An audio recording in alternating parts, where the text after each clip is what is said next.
parti, Clément Sumaviel, bonjour. Vous avez proposé aux Opadiens 10 conférences sur le thème défendre sa ville et ses frontières.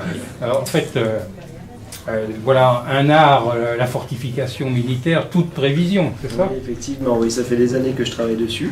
On travaille à la fac, sur un mémoire qui traite sur le patrimoine romain à Dijon et ensuite sur la fortification médiévale de Dijon aussi. Mais là, en l'occurrence, j'ai voulu développer un peu plus en fait l'activité et proposer un panel plus large et qui rayonne sur l'ensemble de l'Europe au final. Alors, c'est l'occasion de parler de Dijon, mais l'histoire de Dijon, il y a avant vous quelques chercheurs remarquables. Vous avez fait des découvertes sur le castrum. Oui, effectivement. Oui. Alors, il y a beaucoup de chercheurs avant moi. J'ai souhaité effectivement apporter un petit peu ma patte personnelle dans l'histoire de Dijon, en allant dans tous les sous-sols de la ville et retrouver tous les éléments qui manquaient vraiment au castrum gallo-romain et notamment ce à quoi il ressemblait en général depuis le IIIe siècle. Et ça, c'est quelque chose d'assez remarquable.